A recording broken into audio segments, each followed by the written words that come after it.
नमस्कार दोस्तों, आपका हमारे चैनल धर्म गुरु पर बहुत बहुत स्वागत है। इसी तरह की और इंटरेस्टिंग वीडियोस देखने के लिए हमारे चैनल को सब्सक्राइब करें और बेल आइकन दबाकर हमसे जुड़ें। धन्यवाद। जिस तरह जीवन एक सत्य है, ठीक प्रत्येक व्यक्ति को ये भी भली भांति पता है कि मृत्यु भी एक ऐसा सत्य है जिसे कोई जितना मर्जी झुठला दे, परंतु इसे बदला नहीं जा सकता। कहने का अर्थ है कि जिसने इस पृथ्वी पर जन्म लिया है, उसे एक न एक दिन अपने प्राणों की आहुति देनी पड़ती है। इस बारे में हम में से बहुत से लोगों ने कई बार अपने बड़े बुजुर्गों से कहते सुना होगा कि मृत्यु के बाद मनुष्य शरीर की आत्मा 13 दिनों तक अपने घर में रहती है। मगर ऐसा क्यों? इस बारे में क्या किसी ने सोचा है? अगर नहीं तो चलिए आज आपको इससे संबंधित जानकारी बताते हैं और जानते हैं कि आखिर क्यों मृतक शरीर की आत्मा 13 दिनों तक अपने घर में भटकती रहती। साथ ही साथ ये भी बताएंगे कि 13 दिनों तक मृतक के नाम का पिंडदान क्यों किया जाता है। बता दें कि गरुड़ पुराण में इस बारे में विस्तार से बताया गया है। गरुड़ पुराण में बताया गया है कि जब किसी व्यक्ति की मृत्यु होती है तो यमराज के यमदूत उसे अपने साथ यमलोक ले जाते हैं। यहाँ उसके अच्छे और बुरे कर्मों का हिसाब होता है और फिर 24 घंटे के अंदर यमदूत उस प्राणी की आत्मा को वापस घर छोड़ जाते हैं। यमदूत के द्वारा आत्मा को वापस छोड़ जाने के बाद मृतक की आत्मा अपने परिजनों के बीच भटकती रहती है और अपने परिजनों को पुकारती रहती है, लेकिन उसकी आवाज को कोई नहीं सुन पाता। यह देखकर मृत व्यक्ति की आत्मा बेचैन हो जाती है और जोर जोर से चिल्लाने लगती है। इसके बाद आत्मा अपने शरीर के अंदर प्रवेश करने की कोशिश करती है, लेकिन यमदूत के पास बंदिश होने के कारण वह मृत शरीर में प्रवेश नहीं कर पाती।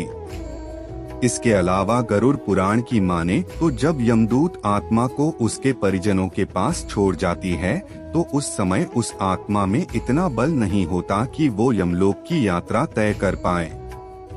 गरुड़ पुराण के अनुसार किसी भी मनुष्य के मृत्यु के बाद जो 10 दिनों तक किया जाता है, उससे मृतक आत्मा के विभिन्न अंगों की रचना होती है और जो 11वें और 12वें दिन पिंडदान किया जाता है, उससे मृतक आत्मा रूपी शरीर का मांस और त्वचा का निर्माण होता है और जब 13वें दिन 13वीं की जाती है तो उस दिन मृतक के नाम का पिंडदान किया जाता है।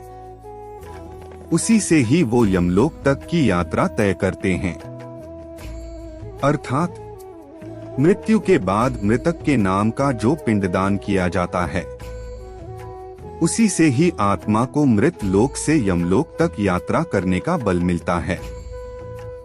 इसलिए ही गरुड़ पुराण में बताया गया है, जब किसी मनुष्य की मृत्यु हो जाती है तो उसकी आत्मा 13 दिनों तक अपने परिजनों के पास घर में भटकती रहती है और उसके बाद आत्मा मृत लोक से यमलोक की ओर निकल पड़ती है, जिसे पूरा करने के लिए उसे 12 महीने यानी कि 1 साल का वक्त लगता है।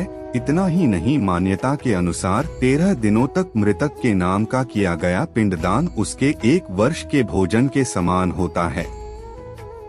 पिंडदान न किया जाए तो क्या होगा? इसके अलावा बता दें, अक्सर लोगों के मन में ये सवाल भी जरूर आता है कि अगर किसी मृत व्यक्ति के नाम का पिंडदान नहीं किया गया तो क्या होता है। तो दोस्तों, आपको बता दें कि इसका भी वर्णन गरुड़ पुराण में किया गया है। जी हाँ, जिस मृतक व्यक्ति का पिंडदान नहीं किया जाता, यमदूत उसे 13वें दिन जबरदस्ती घसीटे हुए यमलोक की ओर ले जाते हैं और मृतक व्यक्ति की आत्मा को इस दौरान काफी कष्ट उठाना पड़ता है। इसलिए हिंदू धर्म में मनुष्य की मृत्यु के बाद 13 दिनों तक पिंडदान करना आवश्यक माना गया है। इसके अलावा आपको बता दें कि 13वें दिन परिजनों के द्वारा मृतक व्यक्ति के नाम का जो भोज करवाया जाता है, अगर वह कर्ज लेकर किया जाए तो मृत व्यक्ति की आत्मा को शांति नहीं मिलती। इतना ही नहीं, गरुड़ पुराण में यह भी बताया गया कि जो व्यक्ति जीवित रहते हुए अच्छे कर्म करता है, मृत्यु के बाद उसकी आत्मा को यात्रा के दौरान यमदूत कोई कष्ट नहीं देते, और जो व्यक्ति बुरे कर्म करते हैं उसकी आत्मा को यमदूत यात्रा के दौरान कई यातनाएं देता है और आत्मा को कई कष्ट भोगने पड़ते हैं।